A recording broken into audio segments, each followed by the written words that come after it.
There is a particular kind of financial suffering that nobody talks about, partly because it does not look like suffering from the outside, and partly because the people experiencing it have been conditioned to believe they have no right to complain.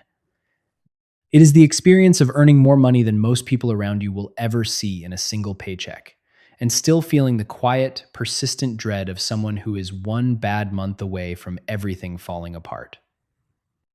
If that description lands somewhere uncomfortable for you, I want you to stay with this video until the very end, because what you are about to hear is not a motivational speech, and it is not a lecture about discipline. It is an explanation, a structural one, for why high-income earners are often some of the most financially fragile people in a modern economy, and understanding that structure is the first step toward actually escaping it. The concept has a name, though most people who are living inside it have never heard it spoken out loud. It is called high-income poverty, and it describes the condition of someone whose earnings place them statistically in an upper bracket while their actual financial position, their savings, their net worth, their capacity to survive disruption more closely resembles someone earning a fraction of what they make. The number on the paycheck is real. The security that number is supposed to represent is not, and the gap between those two realities is where a very specific kind of anxiety lives permanently. To understand how this happens, it helps to start not with money, but with psychology, because the trap is fundamentally psychological before it is financial. When a person's income rises, something happens in the brain that economists call lifestyle creep, and behavioral scientists understand as hedonic adaptation. The mind adjusts its baseline. What once felt like abundance begins to feel like normal, and what once felt like normal begins to feel like deprivation. A person who earns $30,000 a year and then begins earning $90,000 does not experience the difference as 3 times the freedom they experience it, as a new normal that gradually expands to absorb every additional dollar, because the social environment around them shifts, the expectations they hold for themselves shift, and the spending that once seemed extravagant begins to feel not just reasonable, but necessary. This is not a character flaw, and it is not a failure of willpower, which is the critical thing to understand here, because the entire cultural narrative around financial struggle for high earners is built on the assumption that the problem is discipline.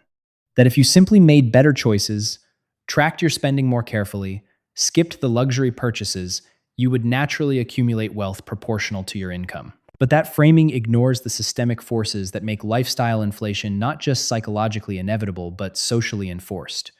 When you earn more, you are expected to live in a neighborhood that costs more, drive something that signals your position, educate your children at institutions that reflect your status, socialize in environments that carry an implicit price of entry. These are not frivolous choices floating freely in a vacuum. They are responses to a social architecture that punishes visible downward mobility and rewards visible success with more opportunity, more access, and more professional credibility. Now consider what this does mathematically, because the numbers tell a story that is worth sitting with carefully. Imagine someone earning $200,000 a year, which places them in roughly the top 5% of individual earners in the United States. After federal and state taxes, that figure might land somewhere between $120,000 and $140,000 in take-home pay, depending on location and filing status. From that amount, a mortgage on a home appropriate to their income bracket might consume $3,500 to $5,000 monthly. A car payment or two, because one car rarely feels sufficient at this income level, adds perhaps another $1,000. Private school tuition for 2 children, which is a choice that feels less like luxury and more like obligation when you can afford it and your peers are doing it, adds another $2,000 to $4,000 per month. Health insurance, a housekeeper, travel that matches the lifestyle, dining that reflects the social environment, subscriptions and services, and the 1,000 small expenditures that accumulate invisibly by the time all of it is accounted for. A household earning $200,000 a year can find itself with almost nothing left to save, and in many cases finds itself quietly going into debt to maintain the appearance of a financial position it has not actually secured. That is not a hypothetical. It is a pattern documented consistently across financial research, and it explains why surveys repeatedly show that a significant portion of high earners people making six figures report living paycheck to paycheck. The number that tends to surface is somewhere around a third of people earning over $100,000, though the methodology varies across studies. What does not vary is the direction of the finding, which is that income and financial security are far less correlated than the culture assumes, and that the divergence between them grows most dramatically at the income levels where people feel most certain they should be doing well. What makes this systemic rather than personal is that the economy is not passively indifferent to high earners. It is actively oriented toward extracting their income as efficiently as possible.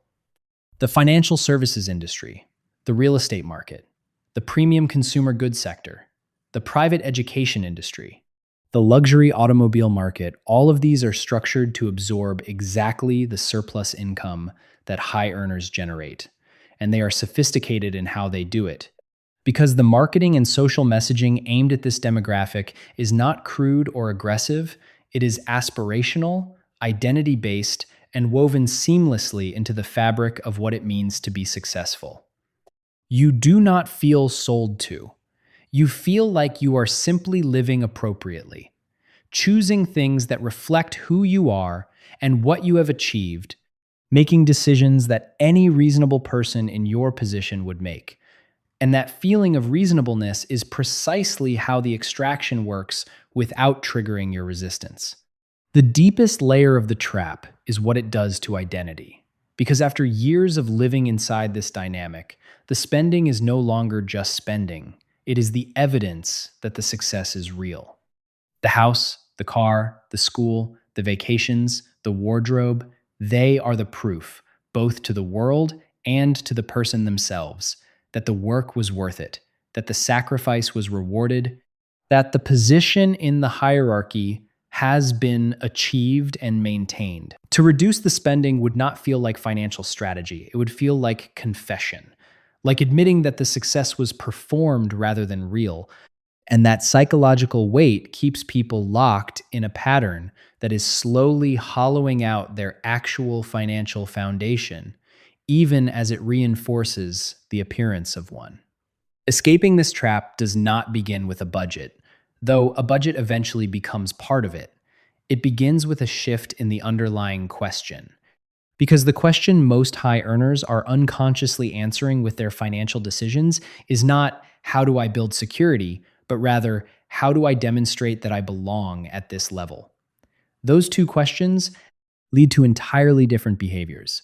And the first step toward genuine financial stability at any income level is becoming conscious of which question is actually driving the choices being made.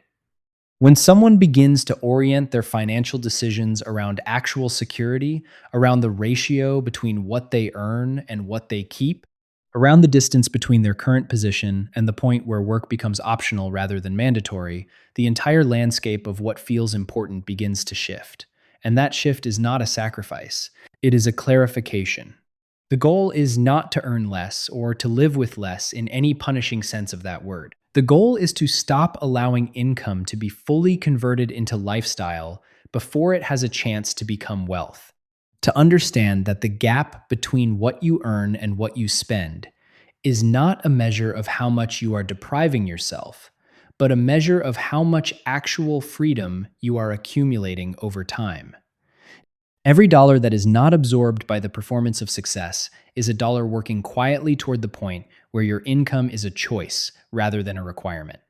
And that point, the point where the work continues because it is meaningful rather than because the mortgage is due, is the actual destination that the high income was supposed to be moving you toward all along.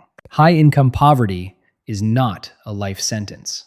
It is a pattern, and patterns can be interrupted once they are seen clearly, which is what this video was attempting to help you do, not by offering a formula or a plan, but by naming the structure you may have been living inside without a word for it, Because sometimes the most powerful financial move available to a person is simply the moment they stop calling their situation success and start asking honestly what it would actually take to become free.